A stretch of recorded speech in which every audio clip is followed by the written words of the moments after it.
मैं शुक्ला और आप देख रहे हैं स्टार न्यूज प्लस। तो आइए चलते हैं आज की कुछ बड़ी खबरों के साथ। तब तक बने रहें स्टार न्यूज प्लस पर मेरे साथ लगातार। बदहाल शहर की सड़क व बज बजाती नालियों को लेकर भाकपा माले संगठन का प्रदर्शन। शहर की बज बजाते नाले नालियां व मौत को दावत देती सड़कों को लेकर भाकपा माले नेता विजय विद्रोही के नेतृत्व में संगठन के सैकड़ों कार्यकर्ता और जिलाधिकारी कार्यालय पहुंचकर जिलाधिकारी के नाम संबोधित ज्ञापन सिटी मजिस्ट्रेट को सौंपा है। दिए गए ज्ञापन में मधुबन मार्केट रोड, घोसियाना के ढोलक वाली गली, नेहरू नगर क्रॉसिंग से लेकर मनिका रोड सहित दर्जनों टूटी सड़कों का जिक्र किया गया, जिनमें आम नागरिक गिरकर चोटिल हो रहे हैं। मीडिया के एक सवाल पर कि हाल ही में दिशा बैठक के बाद एक मंत्री ने कहा था कि बैठक में विकास को लेकर कोई कमी नहीं मिली। मंत्री ने यह दावा किया था। रायबरेली के संबंधित अधिकारियों ने शहर से लेकर जिले में विकास की गंगा बहा दी है। इस पर माले नेता विजय विद्रोही ने कहा कि जिस मंत्री ने अधिकारियों की पीठ थपथपाई है, उनके मकान से महज 100 मीटर की दूरी पर कुआं में तब्दील सड़क जो बस्तेपुर से लेकर गोरा बाजार तक आती है, वह उनको नहीं दिखता है। विकास उनके घरों में दिख रहा है, हकीकत से सिर्फ जनता रूबरू हो रही है। भाकपा माले नेता ने कहा, हम पिछले कई वर्षों से यह मांग कर रहे हैं कि नगर पालिका द्वारा जो विकास किया गया, नाली खड़ीजा में लगाया गया, उसे सार्वजनिक किया जाए। स्टार न्यूज प्लस के लिए उत्तर प्रदेश के रायबरेली से जोनल हेड अंतिम सिंह चौहान की ये रिपोर्ट। खबर यूपी के रायबरेली से। रायबरेली जनपद वीवीआईपी जिला कहा जाता है, लेकिन वीवीआईपी जिले की कुछ दुर्दशा और स्थितियां क्या हैं, यहाँ पे कुछ धरना प्रदर्शन कर रहे हैं लोग। मैं इनसे जानकारी करने का प्रयास करता हूं कि रायबरेली जनपद, रायबरेली जिला कहने के लिए तो रायबरेली जिले में दो बेटों के चक्कर में रायबरेली की जनता पीस रही है। आपको मैं बता दूं, पूर्व सांसद श्रीमती सोनिया गांधी ने कहा था मैं अपना बेटा सौंप रही हूं। वहीं रायबरेली के कांग्रेस के नेता और नगर पालिका अध्यक्ष शत्रुघ्न सोनकर ने कहा था नेता नहीं बेटा चुनो। इसी को लेकर के रायबरेली में धरना प्रदर्शन चल रहा और इन लोगों की मांग क्या है, क्या मांगे हैं इन लोगों की, अपना परिचय दीजिए। जी, मैं विजय विद्रोही कम्युनिस्ट पार्टी माले की राज कमेटी का सदस्य हूँ। किस बात को लेकर धरना प्रदर्शन पे? शहर की सारी सड़कें टूटी पड़ी हुई हैं, कहीं भी नालियां नहीं बची हैं, नाले चौक पड़े हुए हैं, सड़कों में बह रहे हैं, संक्रामक रोग फैल रहे हैं, सड़कों में चलना मुश्किल है, लोगों के रोज दुर्घटना में चोटें लग रही हैं, लोग घायल हो रहे हैं। तो आज हम लोग इन्हीं सवालों को लेकर के यहाँ पर इकट्ठा हुए हैं कि शहर की जानलेवा सड़कों का तत्काल पुनर्निर्माण किया जाए। डबल फाटक रेलवे फ्लाईओवर की मरम्मत नहीं हुई अभी तक, यातायात बंद है। गल्ला मंडी से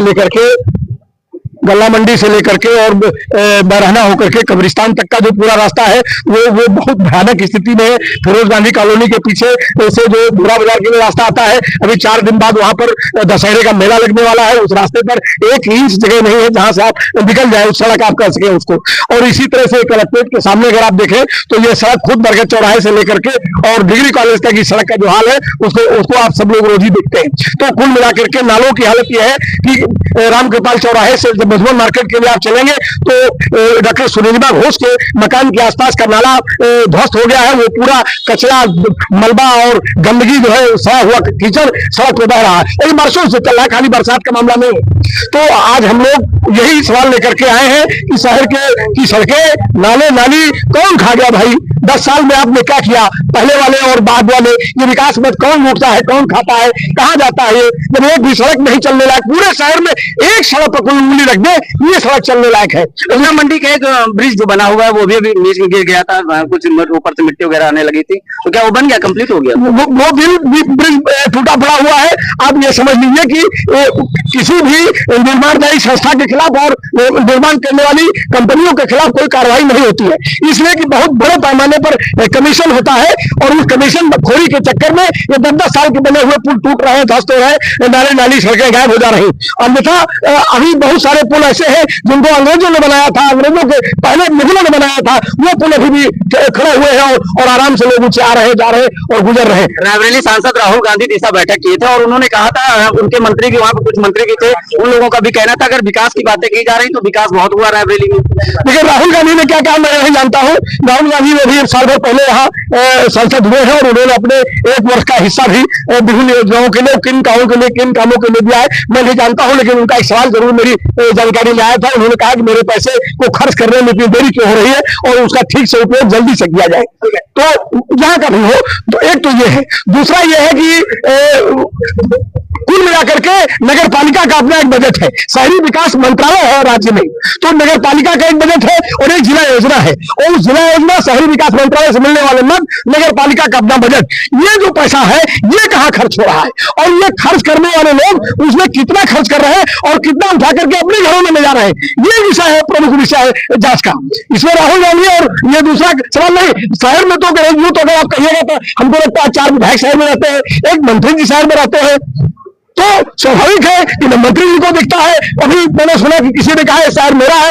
अरे शहर, जिस शहर की बात लोग कर रहे हैं, हम उनको बताना चाहते हैं कि इस शहर में आदमी रहते हैं, इस शहर में आदमी रहते हैं, जानवर नहीं रहते हैं, लेकिन आपने इसको जानवरों से भी बदतर बना दिया है इस शहर को, और इस शहर के नागरिकों को आपने उस श्रेणी में ढकेल दिया है जहां ये कहना मुश्किल है कि हमारे बारे में लोगों का, नेताओं का और प्रशासन का क्या आकलन है।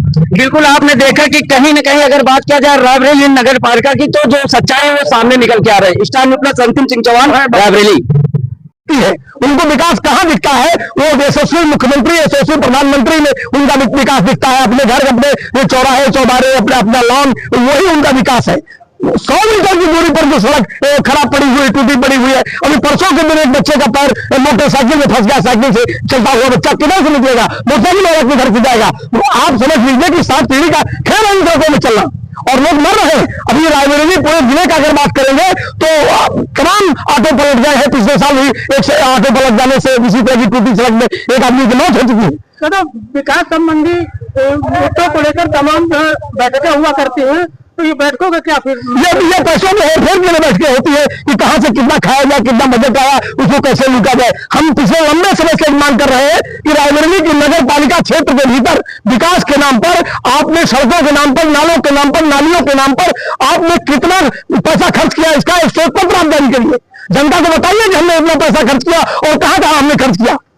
तमाम लोगों को अपने, मैं एक बात अक्सर कहता हूं कि ये जो पूरी व्यवस्था है, विकास कमाने क्या है? विकास कमाने ये है कि हमारे बच्चे और हमारे बूढ़े बुजुर्ग और हमारा खुद का जीवन संकट में है, हमारे लिए रास्ते मिल गए तो हर सामने खड़ा है। अभी जिला प्रशासन वहां पर खाली करा रहा है, सड़कें साफ करा रहा है, पब्लिक दुकानदारों को धकेल रहा है पीछे की, और शहर की सड़कों की हालत यह है कि इनमें इस त्योहार के महीने में न बहन जा सकती, न बेटी जा सकती, न मौसी जा सकती, न बच्चा जा सकता, न बाबा जा सकते, न दादा जा सकते। उन सड़कों क्या करेंगे आप? तो विकास के नाम पर लूट का एक खेल है, और नगर पालिका पूरी तरह से इस लूट के खेल में शामिल है, और 10 साल का हिसाब किताब होना चाहिए। और हम ये मांग करते हैं कि सड़कों को ठीक करिए और 10 साल का हिसाब सार्वजनिक करिए कि 10 साल में आपने कितने पैसे कहां खर्च किए।